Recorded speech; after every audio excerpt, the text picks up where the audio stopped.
Most people believe Christianity in Japan failed. They believe it arrived, caused trouble, and was completely wiped out. They believe it left no roots, no memory, and no future. But what if that belief is wrong? What if the faith everyone thought was destroyed never truly died? What if it went silent instead? What if it waited? This story is not about loud churches or big crowds. This is a story about survival, silence, and something slowly rising again. Watch till the end. Because the ending of this story is still being written. When Christianity first reached Japan, the country was not closed. It was curious. It was divided but open to new ideas. In the middle of the 16th century, Japan was not yet a single nation under one ruler. Local lords controlled their own lands. Some were at war. Some were searching for power. Some were searching for meaning. This was the world that Christianity stepped into, quietly, without force, without armies, and without plans to rule. A foreign priest arrived on Japanese soil carrying no weapon, no wealth, and no authority. He carried words. He carried a belief that had traveled across oceans and cultures. His name was Francis Xavier. He arrived in Japan in the year 1549. At first, no one expected much. He did not speak the language well. He did not understand the customs. He was a stranger in a land proud of its traditions. Yet something unexpected happened. People listened. The Japanese were not drawn by power. They were drawn by ideas. They asked questions.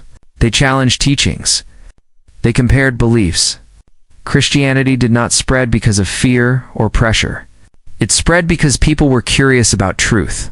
Samurai, farmers, traders, and even local leaders began to listen. They heard about one God, forgiveness, sacrifice, and a life beyond death. Some were moved. Some were changed within a few decades. Christianity spread faster in Japan than almost anywhere else in Asia. Churches were built. Communities formed. Japanese converts took the faith seriously. They studied it deeply. They lived it fully. By the early 1700s, historians estimate that hundreds of thousands of Japanese people had become Christian. This was not a small movement.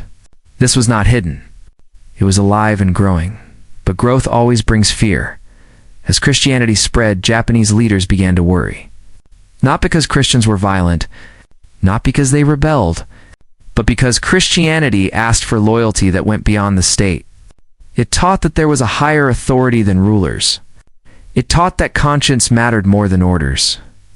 And in a society built on control and unity, this was dangerous. Leaders also feared foreign influence. Christianity came from outside Japan. It was linked in their minds to foreign powers and traders. Even though most Japanese Christians were loyal to their land, suspicion grew. Trust weakened, and soon tolerance turned into fear. The first signs of repression came quietly. Warnings were issued. Foreign missionaries were watched. Converts were pressured to abandon their faith. Then the tone changed. Orders were given. Christianity was no longer welcome. What had been allowed was now forbidden. The ban did not come all at once. It tightened slowly. First, missionaries were expelled. Then churches were destroyed. Then believers were arrested.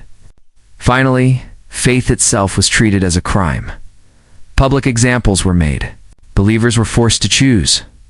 Step on a Christian image and live, or refuse and suffer. Families were torn apart. Villages were watched. Neighbors were forced to inform on each other. Faith became something dangerous to even speak about. Many people gave up their belief out of fear. That is human. But many did not. Some chose death over denial. Some were executed publicly. Some were tortured. Some were left to suffer quietly, hoping their pain would scare others into obedience. The message was clear. Christianity would not survive in Japan. And for a long time, it seemed that message had worked. Churches vanished. Priests disappeared. Public worship ended. Christianity was declared dead. Japan closed itself off from the outside world. For more than 200 years, the country lived as if Christianity never existed. But something incredible happened in the shadows. faith did not disappear. It went underground, without priests, without churches, without books. Small groups of believers kept the faith alive. They baptized their children in secret. They whispered prayers passed down by memory. They gathered quietly in homes, never knowing if someone was watching. They hid religious symbols inside objects that looked harmless. They blended their faith with local forms just enough to survive. These believers became known as hidden Christians. They did not preach. They did not convert others openly. Their goal was not growth. Their goal was survival. To keep the faith alive, even if no one else ever knew. For generations they lived like this. Children learned prayers they did not fully understand. Words changed over time, but meaning remained. Stories were passed down. Not written, but spoken. Not shouted, but whispered. Most of the world had no idea. Japan itself believed Christianity was gone. Historians assumed it had failed. Scholars wrote that it left no trace. The silence seemed complete. Then, centuries later, something unexpected happened. Japan reopened to the world. Foreigners were allowed back in. New buildings appeared. Among them was a church built by foreign priests, never expecting to meet Japanese Christians. They believed they were starting from nothing. One day, a small group of Japanese villagers approached the church quietly. They did not announce themselves. They did not ask loudly. They spoke carefully. They asked a simple question. Do you follow the same faith? Then another. Do you honor? Marry, then another. Are your priests unmarried? With those questions, history cracked open. The villagers revealed something impossible. They were Christians. Their families had kept the faith alive in secret for generations. Without guidance, without support, without recognition, the faith everyone thought was dead was standing right in front of them. This moment shocked the world.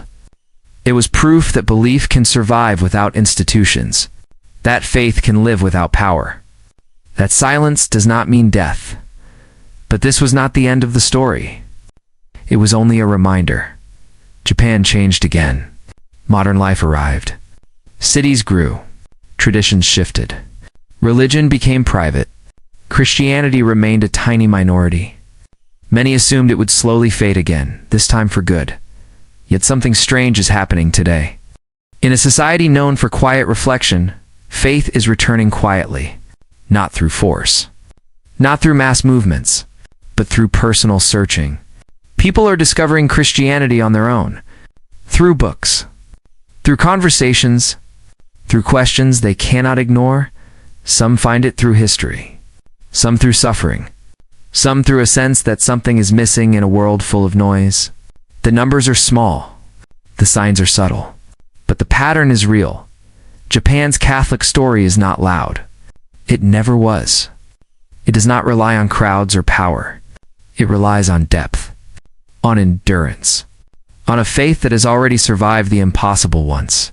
And that is why this story matters now, because it reminds us that faith does not need permission to exist. It does not need safety to survive. And sometimes, strongest revivals begin in silence. This is only the beginning of the story. When the crackdown against Christianity became absolute, fear entered every corner of life. The authorities were no longer satisfied with banning churches or removing priests. They wanted proof that the faith was gone, proof that belief had been erased from the hearts of the people. And so, they created a system meant to break faith itself. Officials traveled from village to village, carrying images of Christ and Mary. Every person was ordered to step on them. This act was meant to humiliate, to force believers to deny their faith with their own bodies. To refuse was to invite punishment, not just for yourself, but for your family, for your neighbors. Fear became collective. Some stepped forward and obeyed. Others hesitated. A few refused completely. Those who refused were taken away. Some were never seen again. Others were tortured slowly, not to kill them, but to make them speak, to make them give names, to expose others. Pain became a tool. Silence became resistance. Entire villages learned to live with two faces, one for the outside world, one for the home. By day, people followed the rules. By night, they prayed in whispers. Faith was no longer something you showed. It was something you carried inside. With no priests left, the Christian community had to adapt or disappear. They made a choice. They adapted. Certain families were chosen to guard prayers. Others memorized parts of the faith. Some were trusted with baptism. Roles were passed down carefully, from parent to child. Nothing was written. Everything was spoken. Words slowly changed with time, but meaning survived. Religious objects were hidden inside ordinary items. Statues of Mary were shaped to resemble figures from local tradition. Crosses were disguised as decorations. Prayer beads were made from everyday materials. To outsiders, these objects meant nothing. To believers, they meant everything. Children were taught early that faith was dangerous to speak about. They learned when to stay silent. They learned how to answer questions carefully. They learned that survival depended on trust. One wrong word to the wrong person could destroy an entire community. Years passed, then decades, then lifetimes. People were born, lived, and died, never seeing a priest, never attending a church, never hearing a sermon. Yet they still believed. Not because it was easy, but because it had become part of who they were. Over time, some communities lost parts of the teaching. That was inevitable. Without guidance, without correction, some ideas blurred. But the heart remained. The belief in one God, the honor given to Mary, the memory of Christ's suffering, the practice of baptism. These survived against all odds. The authorities believed they had one. Christianity no longer existed in public life. Foreign influence was gone. Japan was unified and controlled. The silence was total, but silence can hide more than it reveals. For more than 200 years, the hidden Christians lived in what can only be described as waiting. They did not know if priests would ever return. They did not know if the outside world remembered them. They simply held on. Generation after generation. Then the world changed again. Japan opened its doors to foreign nations. New ideas entered. New buildings rose. Among them was a church built for foreigners. It was never meant to serve Japanese Christians. It was simply a place of worship for outsiders living in Japan. That is when something extraordinary happened. Local villagers approached the church quietly. They did not rush in. They did not announce their faith publicly. They asked questions. Questions that had been protected for centuries.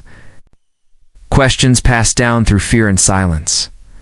When the answers matched what they had been taught, the truth emerged. The hidden Christians had survived. This discovery shocked the world. Scholars could not believe it. A faith cut off for generations had endured.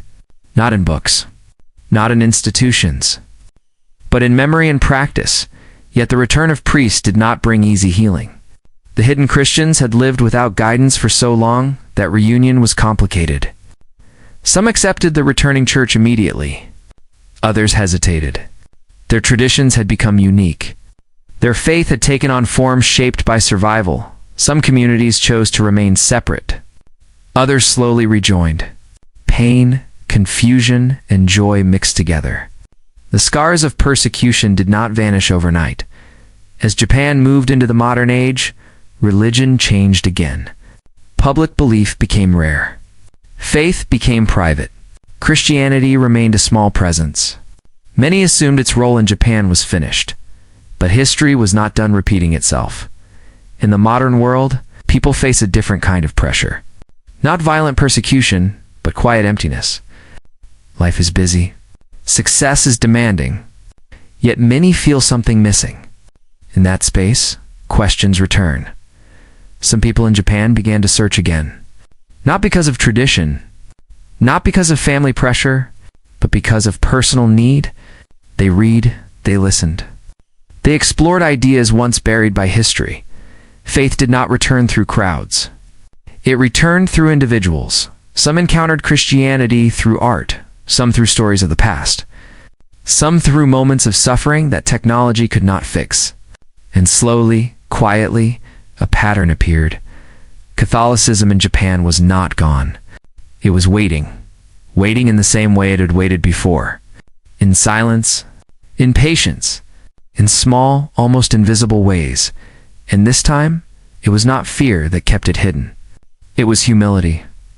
The story of Japan's Catholic comeback is not about numbers. It is about endurance. About a faith that survived when it should not have. About belief that outlived power, pressure, silence. The Church in Japan teaches a lesson written in suffering and patience. That truth does not need power to survive.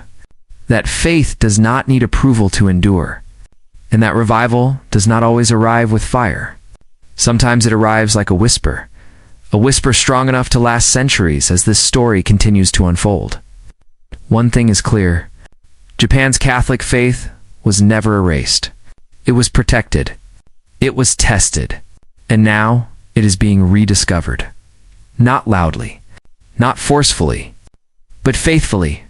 If this story moved you, take a moment to reflect on what it says about belief, endurance, and hope. Share your thoughts, stay connected, and continue exploring stories that reveal what survives when everything else falls silent.